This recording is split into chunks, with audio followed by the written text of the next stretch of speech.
চট্টগ্রামে খুঁটির সঙ্গে বেঁধে রেখে গান গাইতে গাইতে এক যুবককে পিটিয়ে মারার ঘটনায় ৩ জনকে গ্রেফতার করেছে পুলিশ। মঙ্গলবার রাতে অভিযান চালিয়ে তাদের গ্রেফতার করা হয় বলে জানান চট্টগ্রাম মেট্রোপলিটন পুলিশের অতিরিক্ত উপকমিশনার কাজী মোহাম্মদ তারেক আজিজ। আটককৃতরা ফরহাদ আহমেদ, মোহাম্মদ সালমান ও আনিসুর রহমান ইফাত। সামাজিক যোগাযোগ মাধ্যমে ছড়িয়ে পড়ে ২০ সেকেন্ডের এই ভিডিওটি। গত ১৪ অগস্ট দেখা যায় গান গাইতে গাইতে খুঁটির সঙ্গে বেঁধে রাখা এক যুবককে পিটিয়ে মারছে কয়েকজন ব্যক্তি। মারধরে মৃত্যুবরণকারী যুবক মোহাম্মদ শাহাদাত হোসেন নগরের বিআরটিসি এলাকায় ফলমন্ডিতে একটি দোকানে চাকরি করতেন।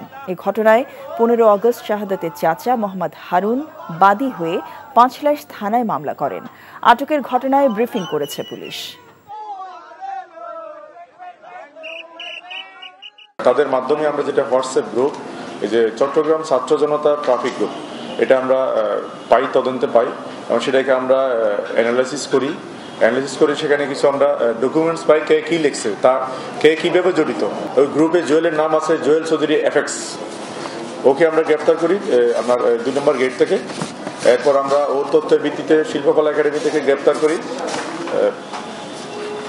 সালমানকে।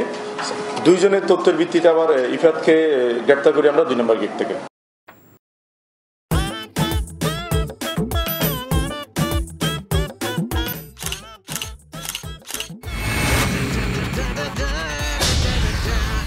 Thank you so much. শুধু থ্যাঙ্কসই দিবেন আর কিছু দিবেন না? যদি দেওয়ার মতো হয় সো যে কোনো কিছু। খুব খুশি লাগলো আপনার সাথে ডিল করে। Deal done. হ্যাঁ, ৫০ লাখ। বিউটিফুল।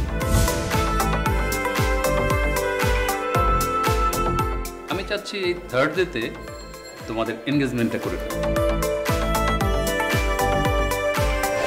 এখানে তো রতন নামে কোনো কিডনি ডাক্তার নাই তো।